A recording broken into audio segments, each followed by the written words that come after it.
માંડવીનગર ભાર્ગવ સમાજની વાડી ખાતે આજરોજ ધારાસભ્ય કુંવરજી હળપતિની અધ્યક્ષતામાં નરેન્દ્રભાઈ મોદીનો મન કી બાત કાર્યક્રમ તમામ બૂથોના કાર્યકરો સાથે નિહાળવામાં આવ્યો હતો। આ પ્રસંગે સ્વાગત પ્રવચન માંડવીનગર ભાજપ પ્રમુખ પ્રીતેશ રાઉએ સૌ કાર્યકરોને આવકાર્યા હતા।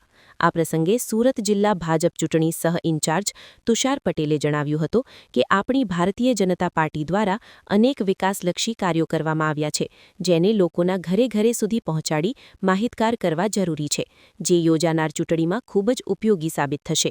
આજ રોજ માંડવીનગર ખાતે ભાર્ગવ સમાજની વાડી ખાતે પ્રધાનમંત્રી નરેન્દ્રભાઈ મોદી સાહેબનો મન કી બાત ટિફિન કે સાથ નો કાર્યક્રમ કરવામાં આવ્યો, જેમાં સાંસદ શ્રી પ્રભુભાઈ વસાવા સાહેબ, ધારાસભ્ય શ્રી કુંવરજીભાઈ હળપતિ સાહેબ તથા વક્તા તરીકે પધારેલા તુષારભાઈ પટેલ, જેઓ બારડોલી તાલુકાના પ્રભારી તથા ચૂંટણી સહસંયોજક છે, તેમજ નગરના પ્રભારી એવા અજીતસિંહ સુરમા સાહેબ અને ખૂબ મોટી સંખ્યામાં કાર્યકર્તાઓ, સંગઠનના હોદ્દેદારો, મોરચાના હોદ્દેદારો, ચૂંટાયેલા સભ્યો, ભાઈઓ બહેનો સૌએ પોતાના ઘરેથી ટિફિન લાવીને આજરોજ મન કી બાતનો કાર્યક્રમ નિહાળ્યો હતો અને ત્યારબાદ સાથે ભોજન કરીને આ કાર્યક્રમને સફળ બનાવ્યો હતો।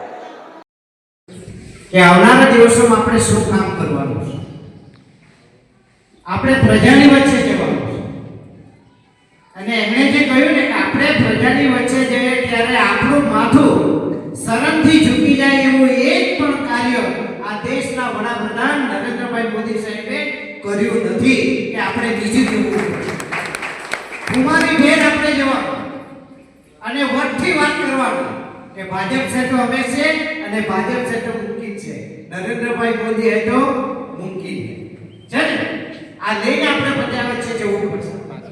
અને એટલા માટે હું તો તમને કહેવા માટે આજે આવ્યો છું। તુષારભાઈએ બે બાબત બહુ સારી વાત કરી, એમાં થોડુંક તમને મારી વાત કરી દઉં।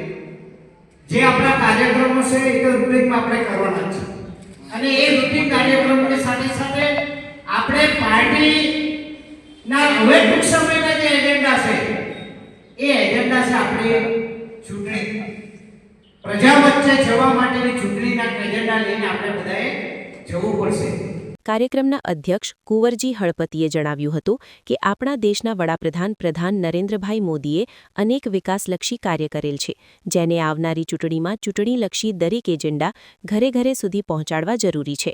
ત્યારબાદ ટિફિન બેઠકનું આયોજન કરાયું હતું, જેમાં 14 બૂથોના તમામ કાર્યકરો પોતાના ઘરેથી ટિફિન લાવી સમૂહ ભોજન કર્યું હતું અને એકબીજાના ટિફિનમાંથી ભોજન લઈ ખાધું હતું, જેને કારણે સામાજિક સમરસતાનું ઉત્તમ ઉદાહરણ પૂરું પાડ્યું હતું। આ પ્રસંગે માંડવીનગરના પ્રભારી અને સંગઠનના હોદ્દેદારો તથા કાર્યકરો મોટી સંખ્યામાં ઉપસ્થિત રહ્યા હતા। હમીરસિંહ ચૌહાણ, માંડવી।